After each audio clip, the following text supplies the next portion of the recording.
Class 11 में जितने भी बच्चे हैं जिनके पास केमिस्ट्री है उन सभी बच्चों के लिए वीडियो रहने वाली है।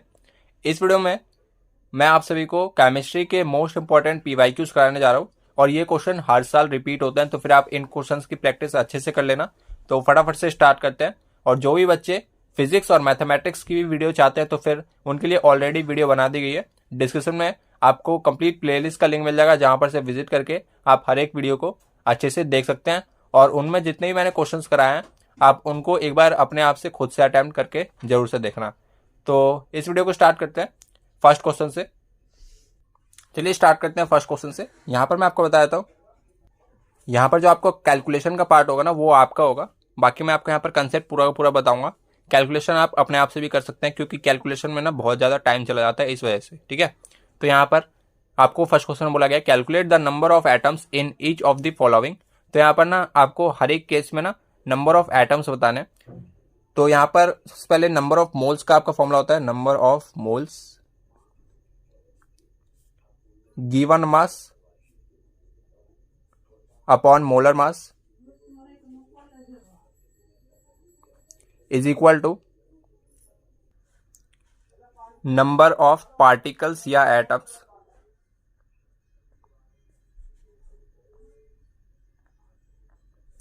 Divide by Avogadro number Na।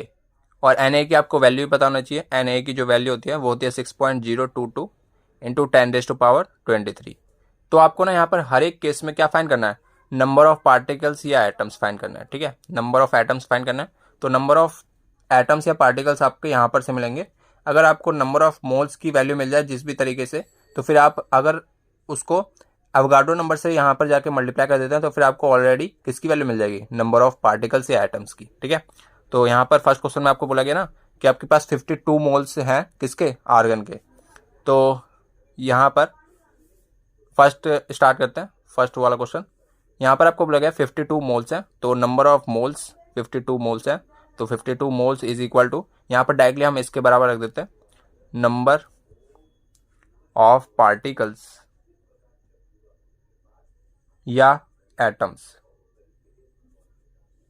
Divide by Avogadro number. इसको वहां जाकर मल्टीप्लाई कर देते हैं, ये हो जाएगा आपका नंबर ऑफ पार्टिकल्स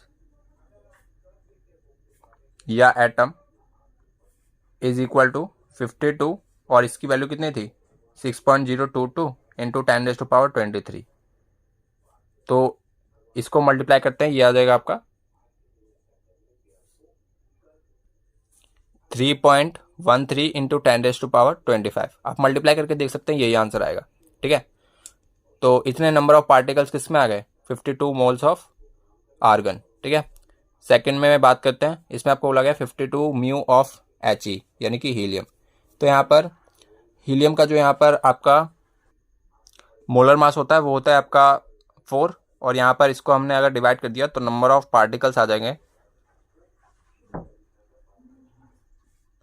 या एटम्स, ये हो जाएगा आपका 52/4 जो कि हो जाएगा आपका 13 एटम्स।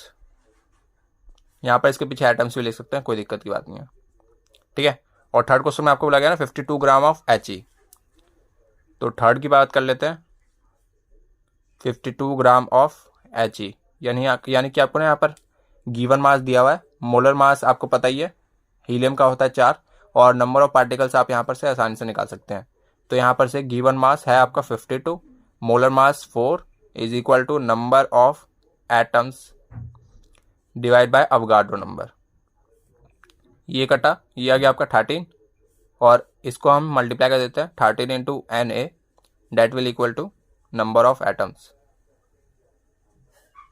तो ये हो जाएगा आपका 13 इंटू 6.022 इंटू 10⁻23, ठीक है।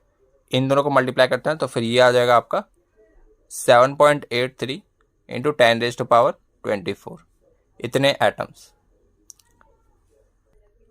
तो यहाँ पर सेकंड क्वेश्चन में आपको बोला गया ना, आपको मोलैरिटी गिवन है किसी एक गिवन सॉल्यूशन की, और सॉल्यूशन है आपका सल्फ्यूरिक एसिड का, वो है आपकी 1.35 कैपिटल M बोले तो molarity, and calculate its molality. Molality आपको कैलकुलेट करनी है। The density of acid solution is 1.02 gram centimetre पर क्यूब, ठीक है। तो यहाँ पर फाइंड करते हैं, बहुत ही सिंपल क्वेश्चन है, आप एक बार खुद से अभी अटेम्प्ट कर सकते हैं। यहाँ पर आपको जो है मोलैरिटी गिवन है, और मोलैरिटी का मैंने आपको फॉर्मूला बता रखा है, number of moles of solute divide by volume of solution in litre. और मैंने आपको ये भी बताया था पिछली वीडियो में, अगर आपने देखी है तो 2m का मतलब क्या होता है, 2 moles of solute is dissolve in 1 litre of solution. ठीक है, तो जहां पे भी 2m लिखा है तो उसका ये मतलब है। तो यहां पर आपका क्या लिखा हुआ है 1.35, तो इसका मतलब यहां पे क्या हो जाएगा 1.35 moles of solute is dissolve in 1 litre of solution. ठीक है, तो इसका मतलब यहाँ पे ये है 1.35 कैपिटल एम का। ठीक है, तो यहाँ पर अब आपको फाइंड क्या करना है, मोलैरिटी। ये समझाने में इतना टाइम लग रहा है, वरना क्वेश्चन तो बहुत ही सिंपल है। मोलैरिटी का आपका फॉर्मूला क्या होता है, number of moles of solute upon mass of solvent in KG. ठीक है, अब यहाँ पर आपको जो जो डाटा गिवन है और जो जो डाटा आपको अननोन है उसका आपको पता होना चाहिए। यहाँ पर number of moles of solute आपको गिवन है ऑलरेडी, ये कितना है 1.35।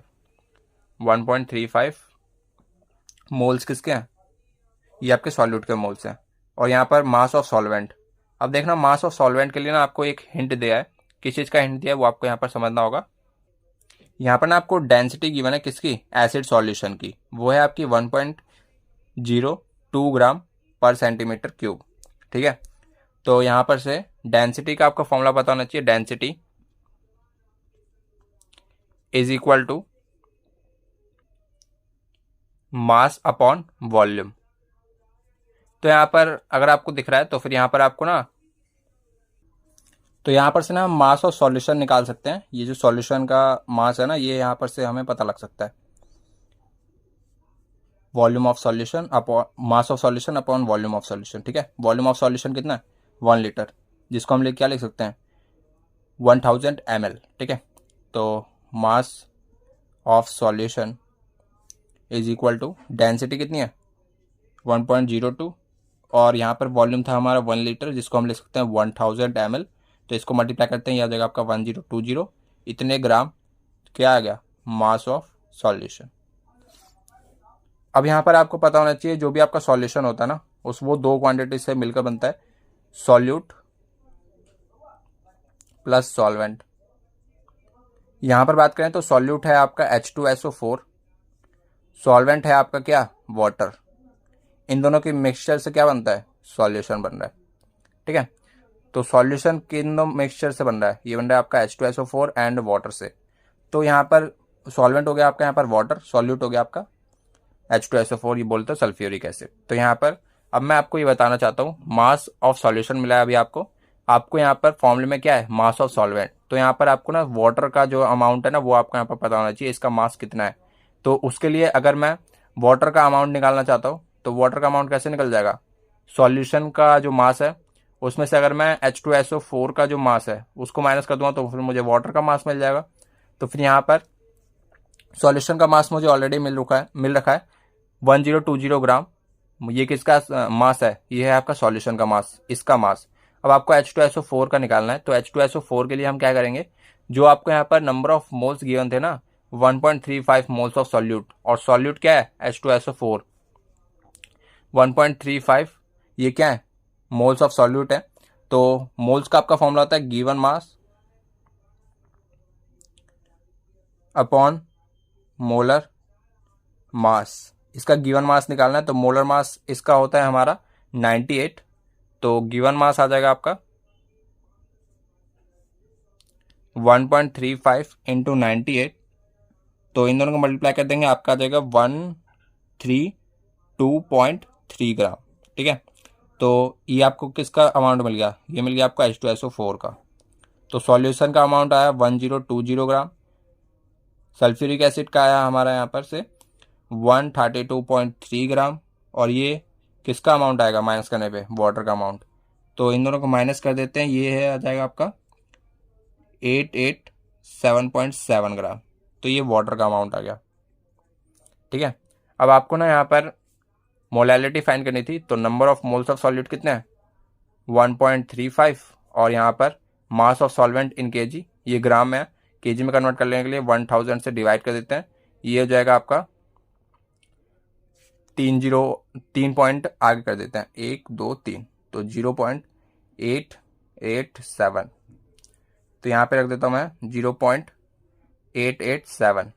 इसको कैलकुलेट कर लेंगे, आपका आ जाएगा 1.52 मोलैलिटी, स्मॉल m।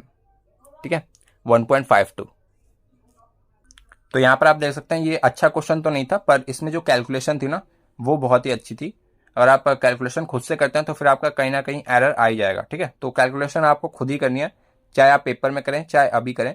क्योंकि अगर आप अभी कैलकुलेशन को टाल देंगे कि हम पेपर में कर लेंगे कैलकुलेशन, तो आप पेपर में भी गलती करोगे। ठीक है, तो कैलकुलेशन साथ साथ करनी है, जो भी मैं आपको बता रहा हूँ।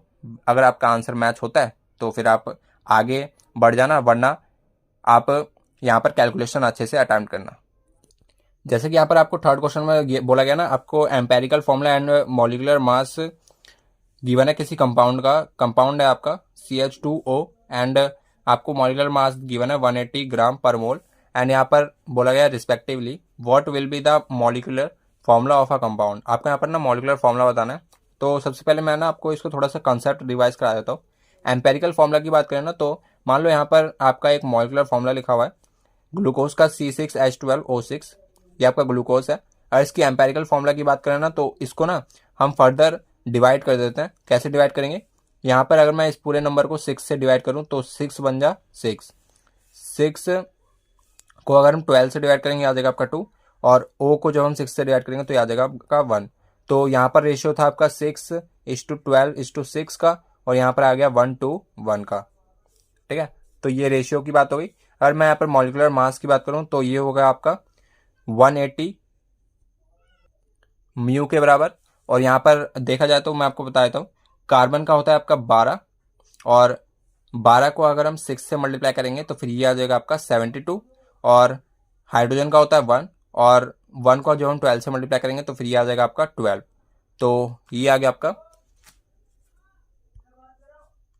72 प्लस कितना हो गया 12 प्लस। ऑक्सीजन का होता है आपका 16, 16 इंटू 6 96 हो गया। अब यहाँ पर इसको ऐड कर देते हैं, ये हो गया आपका 4 और ये हो गया आपका 8 प्लस 96, तो ये हो गया आपका 10 और ये हो गया आपका 18। ठीक है, 180 आ गया। तो यहाँ पर ऐसे ही यहाँ पे भी कैलकुलेट कर लेते हैं। कार्बन का होता है 12, 12 प्लस ये हो गया आपका, हाइड्रोजन का होता है 1, 1 इंटू 2 2 प्लस ऑक्सीजन का होता है आपका 16, तो इसको ऐड कर लेते हैं, ये आ गया आपका 14 प्लस 16 जो कि हो गया आपका यहाँ पर से 30। ठीक है, तो यहाँ पर आपको दिख रहा होगा, यहाँ पर अगर हमने 6 से डिवाइड किया तो फिर यहाँ पर दोबारा से अगर हम मोलर मास में अगर 6 से डिवाइड करेंगे तो फिर आपको 30 मिल जाएगा। तो इस प्रकार से जो है एम्पेरिकल फॉर्मूला और मॉलिकुलर फॉर्मूला में रिलेशन निकल जाता है।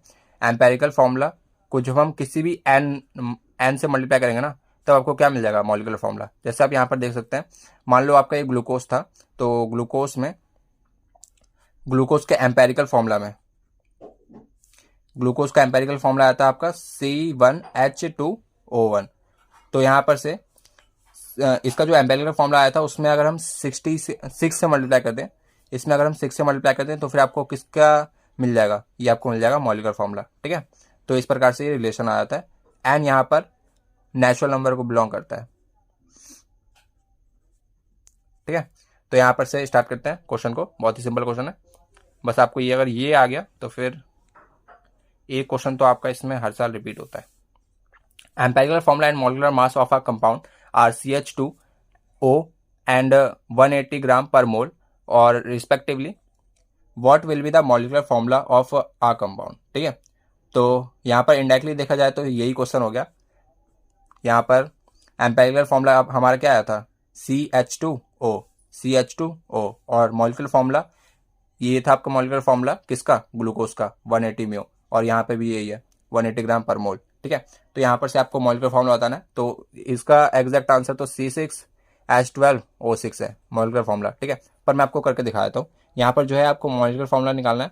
तो यहाँ पर आपको मैंने बताया था एक रिलेशन है किसका, एम्पेरिकल फॉर्मूला और मॉलिक्यूलर फॉर्मूला का। तो एम्पेरिकल फॉर्म यहाँ पर से अगर मैं एन के लिए निकालना चाहूँ, molecular formula upon empirical formula, molecular formula upon empirical formula, n की वैल्यू आपको यहाँ पर से आसानी से मिल जाएगी।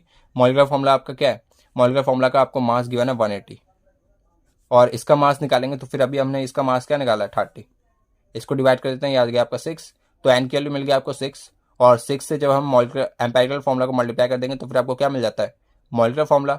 और मॉलिक्यूलर फॉर्मूला आपको यहाँ पर निकालना था 6 इंटू CH2O, ये मिल जाएगा आपको मॉलिक्यूलर फॉर्मूला। ये हो गया आपका C6H12O6, ये मिल गया आपको मॉलिक्यूलर फॉर्मूला। आगे बढ़ते हैं। तो यहाँ पर आपको ना परसेंटेज कॉम्पोजिशन निकालना है ऑफ ग्लूकोज C6H12O6। तो यहाँ पर ना मैं आपको जैसे जैसे स्टेप बता रहा हूँ वैसे वैसे आपको फॉलो करना है। C6H12O6 है, इसका अगर मैं इसका मोलर मास निकालना चाहूँ तो इसका पूरे कंपाउंड का मोलर मास कितना हो जाएगा, 6 इंटू कार्बन का होता है 12 प्लस हाइड्रोजन का होता है 1 इंटू 12 प्लस 6 इंटू ऑक्सीजन का होता है 16, तो ये हो जाएगा आपका 72 12, और ये हो गया आपका 96। इनको कैलकुलेट कर लेते हैं, ये आ जाएगा आपका 180 म्यू के बराबर, ठीक है।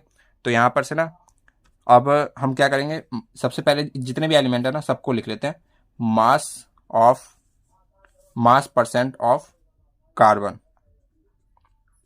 मास परसेंट ऑफ कार्बन ऐसे ही लिखना है आपको, मास परसेंट ऑफ हाइड्रोजन। सभी क्वेश्चन में ये स्टेप फॉलो होगा, जब कभी आपको परसेंटेज कंपोजिशन पूछ लिया जाए किसी भी कंपाउंड का, मॉलिक्यूलर फॉर्मूला निकालना, उसका मॉलिक्यूलर फॉर्मूला, सॉरी मैंने गलत बोल दिया, यहाँ पर आपको उसका जो मोलर मास है ना वो आपको यहाँ पर निकालना है, पूरे कंपाउंड का जो भी मोलर मास होगा।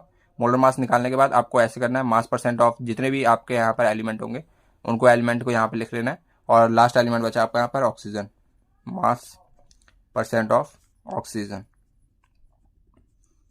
तो यहाँ पर से अब हम क्या करेंगे,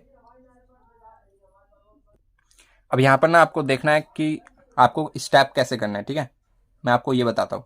जैसे आपको कार्बन का यहाँ पर पता करना है, तो कार्बन का जो मास होता है वो होता है 12, और यहाँ पर से कार्बन के जो यहाँ पर एटम्स है ना वो 6 है, तो 6 से मल्टीप्लाई कर देंगे, और अपॉन में टोटल मास, तो टोटल है इसका 180 इंटू में 100। परसेंटेज के लिए हमेशा 100 की मल्टीप्लाई करते हैं, 0 से 0 गया, इसको माइनस करेंगे ये आ जाएगा, इसको डिवाइड करेंगे ये आ जाएगा आपका 1/3, और ये हो गया आपका 4, तो ओवरऑल ये हो गया आपका 40%, ठीक है। तो 40% इसमें क्या है, ओनली कार्बन है इस वाले कंपाउंड में।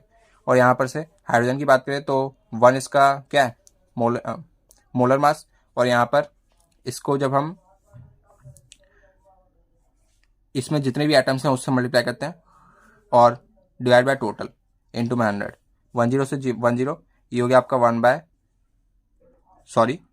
एक और बार इसको डिवाइड करते हैं, ये 3 से डिवाइड करते हैं, 4 बार में आता है आपका 12, और 6 बार में आता है आपका 18, ठीक है। ये गया आपका 2 बार में, ये गया आपका 3 बार में, तो 20/3 इतने %, ठीक है। ऑक्सीजन की बात करें तो ऑक्सीजन है आपका 6, और इसका मोलर मास की बात करें तो ऑक्सीजन का मोलर मास 16 होता है, डिवाइड बाय 180 इंटू में 100, 10 से 10 गया। अब 6 के टेबल से ये आता है 3 बार में, ऊपर बचा आपका 160 डिवाइड बाय 3, इतने %। पॉइंट में आप कैलकुलेट करना, यहाँ पर कैलकुलेशन इजी करने के लिए इस वजह से मैंने ऐसे छोड़ दिया, आप पॉइंट में कैलकुलेट करेंगे तो फिर ज़्यादा अच्छा रहेगा। अब 5th क्वेश्चन में आपको बोला गया ना, आपको यहाँ पर दोबारा से परसेंटेज कंपोजिशन फाइंड करना है किसका, यूरिया का। यूरिया है आपका NH2CO NH2, तो ये आपका यूरिया का फॉर्मूला होता है। सबसे पहले आपको यहाँ पर इसका ओवरऑल जितना भी मास है वो आपको कैलकुलेट करना होगा, उसके बाद आप हर एक एलिमेंट को ऐसे सजा लेंगे, मास परसेंट ऑफ जो भी है आपका नाइट्रोजन, फिर हाइड्रोजन, फिर आपका हो गया कार्बन, फिर हो गया आपका ऑक्सीजन, और इस प्रकार से आपका जो है पूरा का पूरा क्या आ जाएगा, यहाँ पर आपका इसका परसेंटेज कंपोजिशन आ जाएगा हर एक एलिमेंट का। और यहाँ पर बहुत सारे बच्चे इस चीज़ में कंफ्यूज हो जाएंगे कि अगर यहाँ पर हम नाइट्रोजन को 1 बार लें या 2 बार लें, तो यहाँ पर आपका नाइट्रोजन 2 बार है तो 2 बार इसको मल्टीप्लाई करेंगे। जैसे यहाँ पर हाइड्रोजन यहाँ पर 12 बार था ना, तो इसको हमने 12 से मल्टीप्लाई किया था, ऐसी नाइट्रोजन यहाँ पर कितनी बार है, 2 बार, तो यहाँ पर हम 2 से मल्टीप्लाई करेंगे। ऐसी आपका हाइड्रोजन कितनी बार है, हाइड्रोजन आपका इधर 2 बार और इधर 2 बार, तो बोले तो 4 बार, तो हाइड्रोजन को 1 × 4 लिखेंगे, जो भी इसका मोलर मास है उसको नीचे रखेंगे और 100 से मल्टीप्लाई कर देंगे। तो इस प्रकार से आपको इस वाले क्वेश्चन को होमवर्क में करना है और इसका आंसर सभी के सभी कमेंट में बताएंगे कि इसका आंसर जो है क्या आता है। और हर एक % का जो आपको आंसर निकालना है ना वो पॉइंटों में निकालना है, ठीक है। अब यहाँ पर 6 क्वेश्चन आपका बहुत ही सिंपल है। अगर आपको फिजिक्स भी आते हैं तब भी इस क्वेश्चन को बहुत ही अच्छे से कर सकते हो।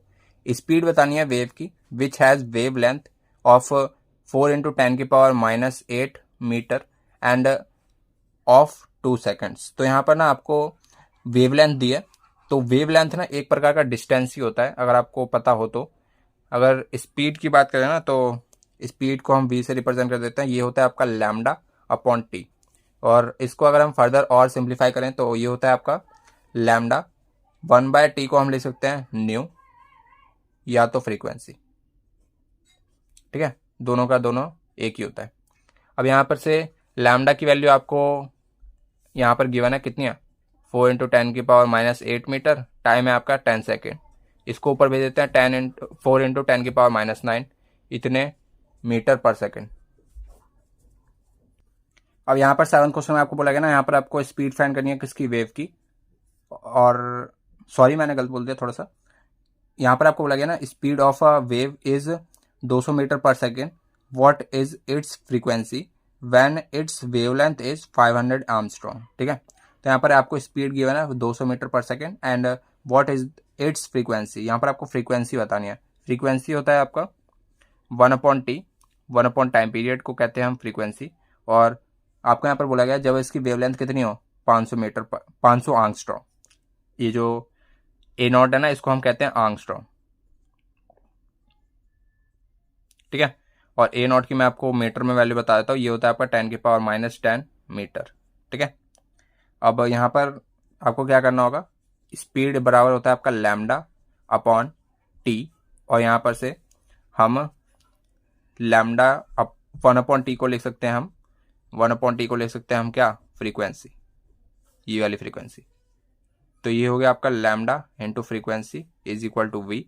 स्पीड है आपकी 200 मीटर पर सेकेंड, लैम्डा की वैल्यू 500 इंटू 10⁻⁻10 इंटू फ्रीक्वेंसी।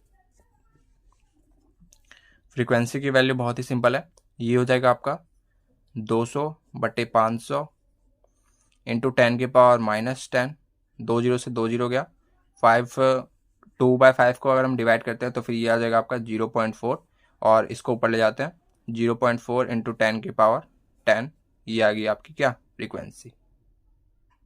और इसकी यूनिट मत भूलना, इसकी यूनिट होती है यहाँ पर हर्ट्ज, ठीक है। तो हर्ट्ज इसकी यूनिट होती है फ्रीक्वेंसी की। आगे बढ़ते हैं। 8 क्वेश्चन बहुत ही सिंपल रहेगा।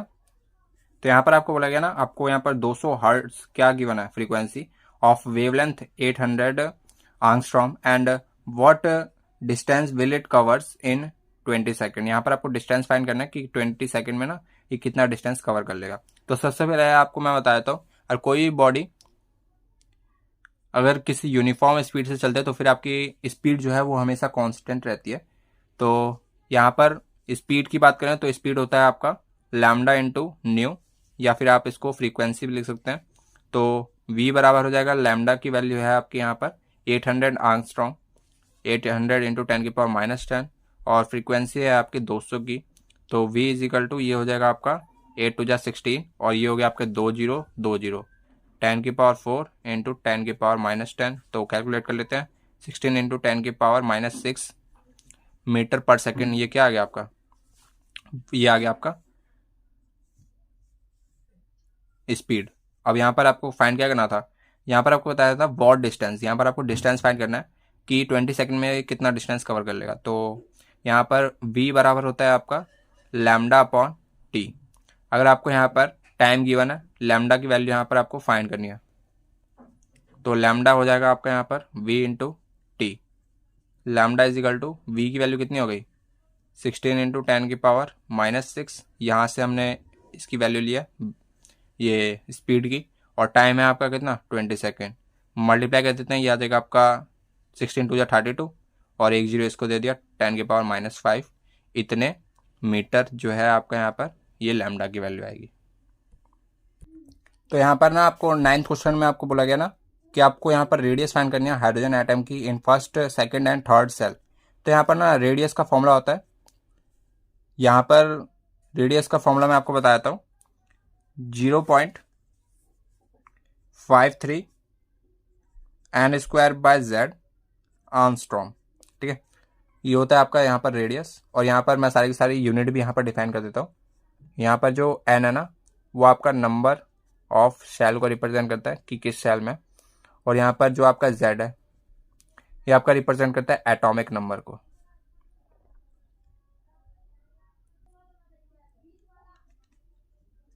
और यहाँ पर आर्मस्ट्रॉन्ग को मैं ऑलरेडी बता चुका हूँ, इसको कहते हैं हम आर्मस्ट्रॉन्ग। इसकी वैल्यू होती है हमारी 10⁻⁻10 मीटर। ठीक है, और यहाँ पर बच गया आपका आर। आर होता है आपका रेडियस। ठीक है, तो यहाँ पर सबसे पहले हम कौन से सेल की फाइंड करते हैं, फर्स्ट सेल की। तो R1 फाइंड करते हैं। 0.53 एन की वैल्यू कितनी हो गई, यहाँ पर एन किसको रिप्रेजेंट करता था, नंबर ऑफ सेल को। तो 1 का स्क्वायर बट्टे जेड की value atomic number. Atomic number कितना होता है हाइड्रोजन का एटॉमिक नंबर होता है 1। और ये हो गया आपका आर्मस्ट्रॉन्ग। कैलकुलेट कर लेते हैं, 0.53 आर्मस्ट्रॉन्ग आ जाएगा। और यहाँ पर आपको सेकेंड सेल की बतानी थी, R2। 0.53 इंटू में क्या हो जाएगा, 2 का स्क्वायर डिवाइड बाय 1 आर्मस्ट्रॉन्ग। तो ये हो गया आपका 0.53 इंटू 4, मल्टीप्लाई कर देते हैं, ये आ गया आपका 12। और ये हो गया आपका 20 और 2 21, इतने आर्मस्ट्रॉन्ग। ठीक है, R3 निकाल लेते हैं। 0.53 इंटू 3 का स्क्वायर डिवाइड बाय 1, इतने आर्मस्ट्रॉन्ग। तो ये हो जाएगा आपका 0.53 इंटू 9 आर्मस्ट्रॉन्ग, मल्टीप्लाई कर देते हैं, ये हो गया आपका 27। और ये हो गया आपका 45 और 2 47, इतने आर्मस्ट्रॉन्ग। ठीक है, अब यहाँ पर आपको 10th क्वेश्चन बोला गया ना, आपको स्पीड ऑफ इलेक्ट्रॉन निकालना है in second shell of helium atom. तो यहाँ पर ना आपको क्या करना होगा, यहाँ पर आपको मैं फॉर्मूला बता देता हूँ। फॉर्मूला आपको एग्जैक्टली याद करना है, आपके डायरेक्टली ये पूछे जा सकते हैं आपके पेपर में। ठीक है, हर साल ये 1 नंबर का आता है, तो इस बार भी आ सकता है। तो यहाँ पर ना आपको स्पीड फाइंड करने का ना आपका फॉर्मूला होता है 2.18 into 10⁻6 Z by n metre per second. ठीक है, तो ये एक रिजल्ट है जो आपको याद रखना है, और इसी से जो है आपके सारे मैक्सिमम प्रॉब्लम्स इसी से बनते हैं। ठीक है, तो यहाँ पर आपको कौन सा सेल लेना है, सेकंड सेल। तो V2 बराबर 2.18 इंटू 10⁻6। और यहाँ पर एटॉमिक नंबर की बात करें हीलियम की, तो फिर वो होता है 2। और नंबर ऑफ सेल है आपकी सेकंड सेल, और ये है आपका मीटर पर सेकेंड, ये कट गया, ये आ गया आपका 2.18 इंटू 10⁻6 मीटर पर सेकेंड। ये आ गया आपकी speed of electron in second shell. एक आपका ना आइंस्टाइन का एक थ्योरी था, वो आपको यहाँ पर याद होना चाहिए, और उसी पे जो है आपके 2-3 न्यूमेरिकल आपके पेपर में पूछे जा सकते हैं। जैसे कि मैंने आपको बताया था कि अकॉर्डिंग टू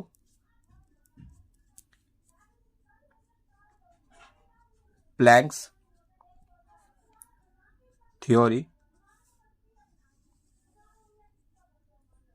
जो यहाँ पर आपका एनर्जी आया था ना, वो होता है आपका H न्यू। अगर आपने ये वाला चैप्टर पढ़ा है ना, तो फिर आपको ये सारी चीज़ें समझ में आएंगी। और इसको हम न्यू को लिख सकते हैं C/λ। और यहाँ पर आइंस्टाइन ने अपनी थ्योरी में कहा था, अकॉर्डिंग टू आइंस्टाइन, जो E की वैल्यू होती है ना, वो होती है mc²। बहुत फेमस इक्वेशन है, आपने पढ़ी भी होगी। तो यहाँ पर ना ये दोनों की दोनों एनर्जी है, इन दोनों को जब हम कंपेयर करते हैं, तो ये हो जाएगा आपका Hc/λ is equal to mc²। Square से ये गया, यहाँ पर बच गया आपका H/λ is equal to mc। और यहाँ पर से अगर हम H की वैल्यू निकालना चाहें, तो फिर ये क्या हो जाएगा, mc/λ। ठीक है, और अगर मैं लैम्डा की वैल्यू निकालना चाहूँ, तो ये हो जाएगा आपका H/mc। तो ये वाला जो रिजल्ट है वो आपको यहाँ पर याद होना चाहिए। लैम्डा आप जानते हैं, ये आपका वेवलेंथ होता है। H से आपका प्लैंक्स कांस्टेंट है, और m से आपका जो है मास है, और c से जो है आपकी स्पीड है, स्पीड ऑफ लाइट। ठीक है, c से आपका स्पीड ऑफ लाइट। m आप जानते हैं, m से हो गया आपका मास, और h हो गया आपका प्लैंक्स कांस्टेंट, जिसकी वैल्यू होती है कितनी 6.626 इंटू 10⁻⁻34। ये किसकी वैल्यू होती है प्लैंक्स कांस्टेंट की। अब यहाँ पर से इसी रिजल्ट पे जो है हम कुछ न्यूमेरिकल्स करते हैं।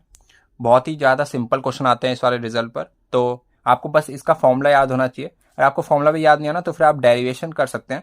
आपको यहाँ पर प्लैंक्स थ्योरी, अगर आपको प्लैंक्स थ्योरी पता है तो यहाँ पर ना ये जो एनर्जी होता है ना वो एच न्यू के बराबर होता है, और न्यू को ओपन करेंगे तो फिर सी बाय लैम्डा आ जाता है, और आइंस्टाइन के according E equal to m c square होता है। इन दोनों को कंपेयर कर देंगे तो फिर आपको जो भी फाइंड करना हो आपके क्वेश्चन में आप यहाँ पर से फाइंड कर सकते हैं। और एक बार एच की वैल्यू जरूर से याद रख करके जाना, नहीं तो आपको क्वेश्चन में बता भी दिया जाता है कि एच की वैल्यू ये होती है। तो यहाँ पर आपको बोला गया ना, आपको यहाँ पर वेवलेंथ फाइंड करनी है of 100 gram object moving at 1000 metre per second. तो यहाँ पर ना आपको स्पीड गिवन है, स्पीड है आपकी कितनी, ये मैं वी से रिप्रेजेंट कर देता हूँ स्पीड को, वेलोसिटी ये है आपकी 1000 मीटर पर सेकेंड। और यहाँ पर आपको जो है वेवलेंथ फाइंड करनी है, वेवलेंथ को हम लैम्डा से रिप्रेजेंट करते हैं, तो फिर ये आपको यहाँ पर फाइंड करना है। और यहाँ पर मास है आपका 100 ग्राम, केजी में कन्वर्ट कर लेते हैं, ये हो जाएगा आपका 0.1 kg। अब यहाँ पर आपको जो भी फाइंड करना है, फाइंड क्या करना है, वेवलेंथ फाइंड करना है। तो h upon m v is equal to lambda होता है, यहाँ पर आपको लैम्डा फाइंड करना है। h की वैल्यू 6.626 इंटू 10⁻⁻34 होता है। मास है आपका 0.1 kg का, वेलोसिटी है आपकी कितनी 1000 मीटर पर सेकेंड, और ये है आपका लैम्डा के बराबर। तो लैम्डा की वैल्यू हो जाएगी आपकी यहाँ पर से, इसको मल्टीप्लाई कर देते हैं 6.626 इंटू 10⁻⁻34 डिवाइड बाय ये हो गया आपका 100, और यहाँ पर इसको ऊपर भेज देते हैं, ये हो गया आपका 6.626 इंटू 10⁻⁻36 मीटर। ठीक है, बहुत ही सिंपल क्वेश्चन था। एक आप खुद से करेंगे, मैं आपको बता देता हूँ कैसा क्वेश्चन है। What is wave length of 10⁻⁻31 kg object, ठीक है, moving at 10⁻6 metre per second. ठीक है, तो इसको आप खुद से अटेम्प्ट करना। मैंने आपको आज 2 या 3 क्वेश्चन होमवर्क में दिया है, इन सभी के आंसर आप मुझे कमेंट सेक्शन में बताएंगे, क्वेश्चन नंबर लिख देना। और इस वीडियो में इतना ही, बाकी नेक्स्ट वीडियो मिलते हैं। और जो भी बच्चा फिजिक्स और मैथमेटिक्स की वीडियो देखना चाहता है तो डिस्क्रिप्शन में लिंक मिल जाएगा। और ये जो हमारी केमिस्ट्री की सीरीज़ है PYQ सीरीज़, इसका जो प्लेलिस्ट का लिंक है इसका भी मैं आपको डिस्क्रिप्शन में डलवा दूंगा। और बाकी नेक्स्ट वीडियो मिलते हैं किसी और साथ, तब तक के लिए जय हिंद जय भारत।